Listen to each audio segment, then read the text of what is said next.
Assalamualaikum. Hai semua. Kembali kita ke video PDP Matematik tingkatan 3. Saya Cikgu Siti Zulaika binti Alias dari Sekolah Menengah Sains Pendang.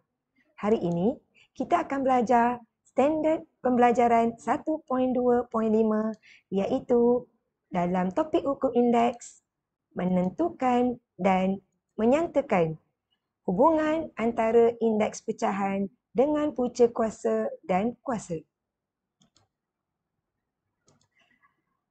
Baiklah, apa itu hubungan antara punca kuasa N bagi A dengan A kuasa 1/N? Mari kita lihat contoh yang diberikan. Diberi persamaan X kuasa 2 sama dengan 9. Bagaimana untuk kita mencari nilai X? Langkah pertama adalah dengan mengambil punca kuasa 2 bagi kedua-dua belah persamaan. Kemudian, kita dapati bentuk di kiri dan kanan perlu sama. Oleh itu, apa yang cikgu lakukan adalah cikgu tukarkan 9 kepada 3 kuasa 2 kerana 3 kuasa 2 adalah 9. Oleh itu, jawapan kita akan menjadi 3. Mari kita lihat contoh lain. Diberi X kuasa 3 sama dengan 64. Bagaimana untuk kita mencari nilai X? Oleh kerana kita tahu ini adalah kuasa 3. Jadi, langkah yang perlu kita ambil adalah kita perlu letakkan punca kuasa 3 di kedua-dua belah persamaan. Kita dapati 64 tidak sama dengan X kuasa 3 bentuknya.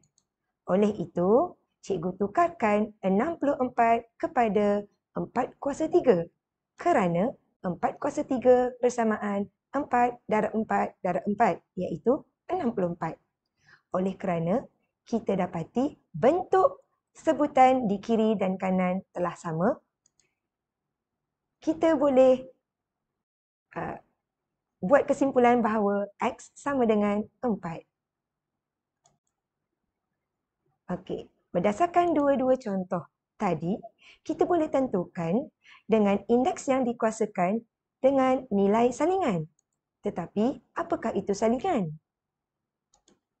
Salingan bagi A ialah 1/A. Okey. Diberi contoh yang sama. Bagaimana untuk kita tentukan nilai indeks yang dikuasakan dengan nilai salingannya? Tadi, kita dapati salingan bagi A ialah 1/A. Jadi, apakah salingan bagi 2? Ya, salingan bagi 2 adalah 1/2. Oleh itu, kita perlu letakkan di kedua-dua bahagian, kiri dan kanan persamaan. Nilai 2 boleh dihapuskan. Oleh itu, di kiri kita akan dapat X kuasa 1 dan di kanan kita akan dapati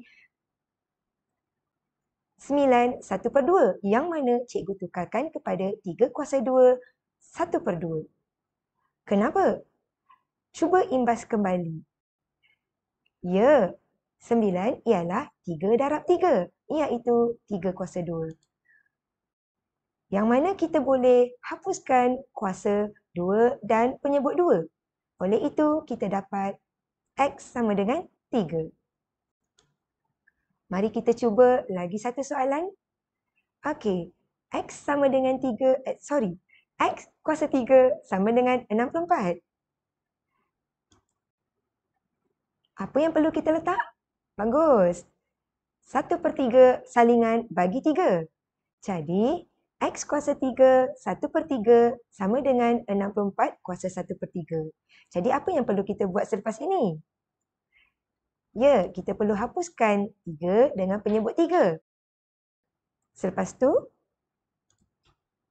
ya, kita perlu jadikan 64 kepada 4 kuasa 3 kerana kita tahu 4 darab 4 darab 4 ialah 64. Oleh itu, kita boleh hapuskan 3 dan penyebut 3. Maka, jawapan bagi X ialah 4.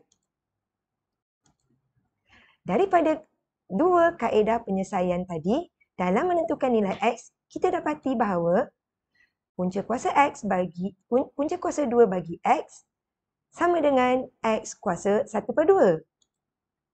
Punca kuasa 3 bagi X sama dengan X kuasa 1/3. Jadi, secara generalisasinya, punca kuasa N bagi A sama dengan A kuasa 1/N. Yang mana A tidak boleh sama dengan sifar. Sekian, terima kasih. Kita berjumpa di video seterusnya.